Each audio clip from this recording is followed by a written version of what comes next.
So again, feel free to say whatever you like. There's no like right or wrong answer that we're looking for. So And then we can also edit the video. Okay. So yeah. So are you ready? Yeah.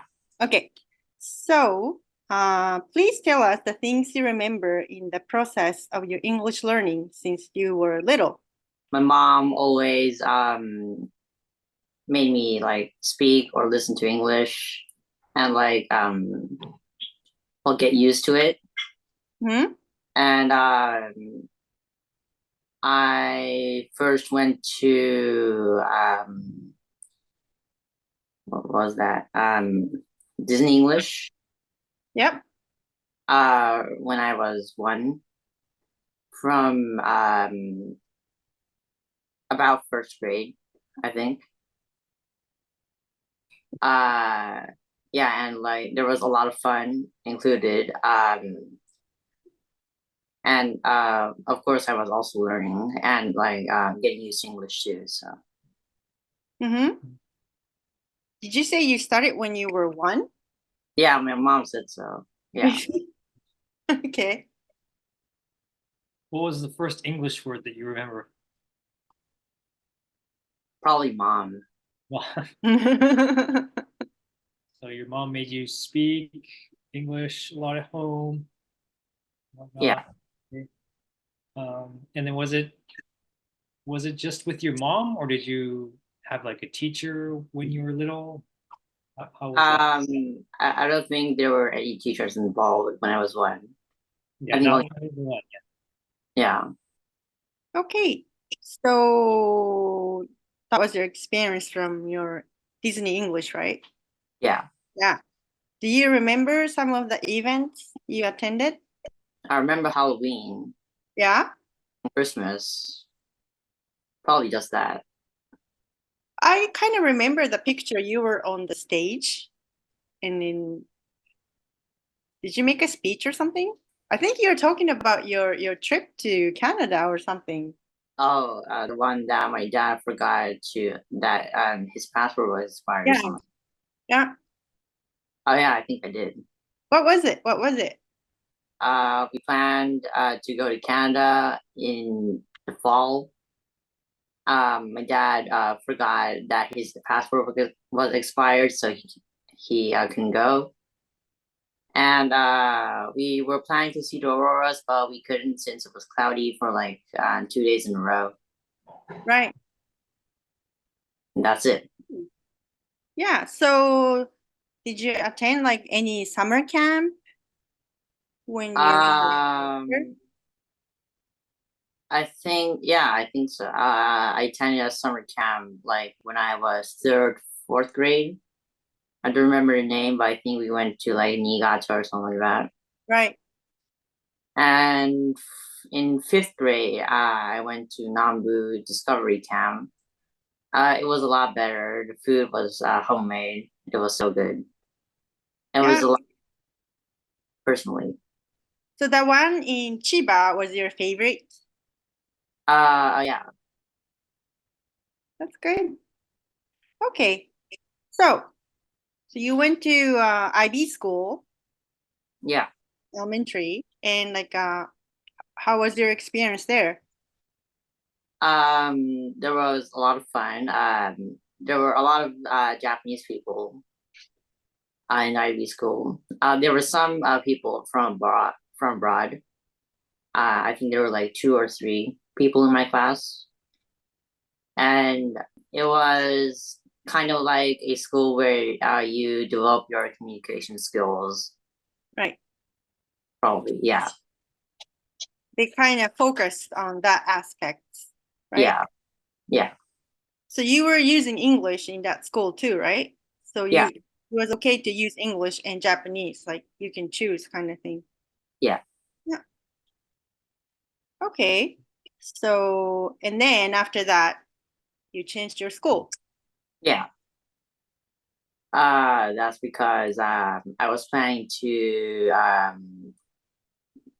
go to private school for junior high. Yep. And the IB school was 1 hour away from by train.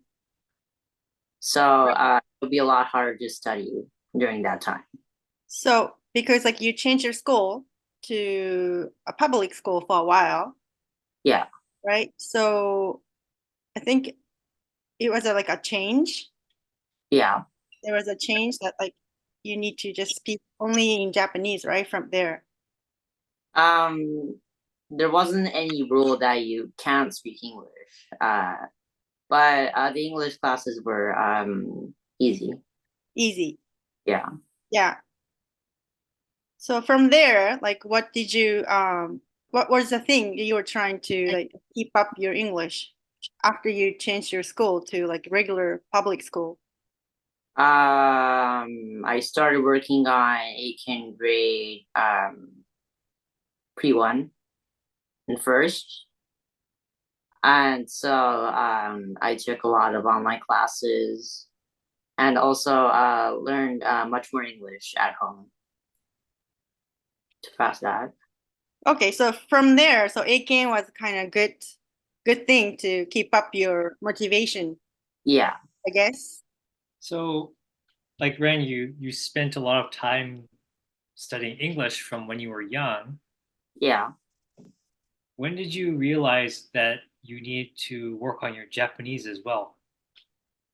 Probably around 3rd to 4th grade. I decided I want to go to a private school. And I realized that my Japanese levels are really low. And so I studied with an online teacher for like about a year until 6th grade. And then my mom noticed that I haven't really developed that much. So my mom, so I left that class, and my mom taught me Japanese, and I grew substantially. And then I decided where I want to go to for the private school. So yeah, I decided to go to cram school to learn a bit more and to make sure that I pass. Yeah. Yeah. So you prefer to read books in English, right? Yeah. So it was kind of hard to pick up Japanese sometimes. Yeah. Ah. Okay. So now, can you please tell us about your experience with us, with Maple Ego? Yeah, do you remember the things like you just started learning with us? Yeah. We did spectrum reading and language arts from I think 5th grade, I think. Yeah. And we also did Curiosity Stream, and recently we also did National Geography videos. Yep. I had to write a summary about it, about the video. And it was really fun talking about stuff from daily lives before getting on to the class. Right. Okay.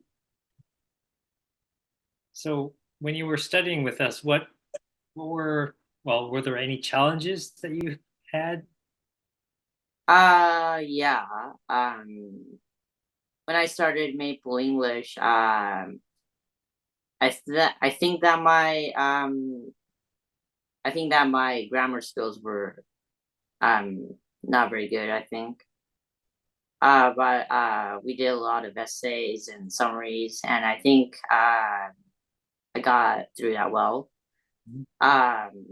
And I'm still working hard on language arts. There are a lot of things that I have to remember about. So one of the things like I noticed from teaching you is because like maybe like you had a little bit of hard time developing your Japanese skill. Yeah. Sometimes like I can see like your structure like of your ideas like not very like well structured. Yeah. And that was the hard part, like we were trying to teach you. Yeah. But like I think through the Aiken writing, Yeah. you improved so much that part. Yeah. Yeah, and then you at last like you got really good scores. Yeah. Right? For writing. That was pretty impressive. Yeah. Yeah. So I think like studying for Aiken grade 1 really helped you to improve your writing skills. Yeah. So I want to talk a little bit about Aiken now. So Okay. you recently passed level 1. Yeah. Congratulations. It's like how many? The third time? Or was it second time? I can't remember. Third time. Okay, yeah. So you had 3 tries and then you passed on third try? Yeah. Okay. So can you tell us like when did you start studying for the level 1 exam? I think it was from 5th grade. Probably summer. In summer. I started learning Aiken grade 1. And then from there, do you remember like when you wrote the level 1 test for the first time? You mean like the first try, the first test I took? No. Yeah. So like on your first try writing, when you're writing the level 1 exam for the first time, like what test did you find to be the most difficult? I think it's probably like thinking of ideas or reasons about the topic that you're support of. Oh, okay. Yeah. So you talk about like the writing part? Yeah, and also the reading as well. They weren't really like they weren't really what I'm used to read. There was a lot of history and about social media or stuff like that. Okay. Yeah, so it's a lot of real life topics. Yeah. You're used to reading about regularly. Yeah. Okay. All right. So unfortunately you didn't pass the level 1 exam on your first try. Yeah. So then from there, when you were preparing for your second try, yeah, can you tell us a little bit about what things you tried to focus on and how you studied? I focused on I think the first part of it can read first. The how do you say this? Reading I part? had to remember like a lot of words. Okay, a lot of words. Yeah. Yeah. Mhm. And, yeah, a lot of words. Okay. Right. And then so you focused a lot on vocabulary. Oh yeah, right. Did you do anything for reading? I tried reading or listening to a lot of the news on TV, so I can better understand about things around me, about the world. Okay. And then what about the speaking part? Speaking, it was quite harder than I thought. But if you get the points down and like if you could like get like probably over 1.5 minutes, I think you'll be okay. Okay. Right. And then so then you studied for a while, then you wrote the exam for the second time. Yeah. Unfortunately you didn't pass again, but yeah. Like what was kind of like the part that you the part of the test that you scored lowest on, or what were the things that? I think the reading was worse than last time. I think writing was also like the same. Yeah, and then we decided to change, right? How to read that question. Oh yeah. Yeah, we decided to just read questions first. Yeah. I think my vocabulary improved. I think probably. Was for the first time and second time when you were studying? Like, Yeah. How did you study? Did you just go through workbooks, or did you do anything else? For the first try, I just did workbooks and like online classes. And at the for second time, I started doing more vocabulary and more like reading. And third try, I just like doubled that.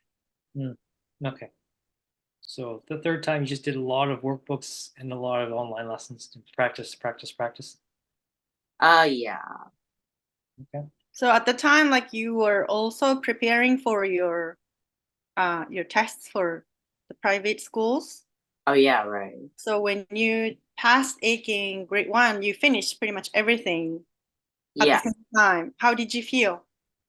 I felt very relieved that I finished everything successfully, like not in the bad way. And I also felt happy that I got Aiken grade first before I started junior high. I think that's about it. Yeah, it was a good ending, I think. Hi, I'm Ren Tatsuda. I'm 12 years old, and today I will be talking about my future dreams and why I have them. My dream is to become a doctor, and this is because my best friend inspired me to be one. I would like to repay my parents for all they did for me the past years, and also I want people to live happily. First, I have a best friend whose dream is also to be a doctor that I met since 3rd grade. He was very kind, smart, and funny, and that is why I decided to become a doctor as well. Second, my parents spent a lot of their time and money for me to try to fulfill my dreams, and it only feels right to pay them back. Finally, many people have been injured or killed due to 2 major wars occurring, and I've seen in the news of many people losing their families and lives, and I felt really lucky to be in this family and get good treatment. So that is why I decided to work abroad as a doctor and help those in need. In conclusion, these were my reasons of why I want to be a doctor, and thank you for this opportunity, and thank you for listening to my speech.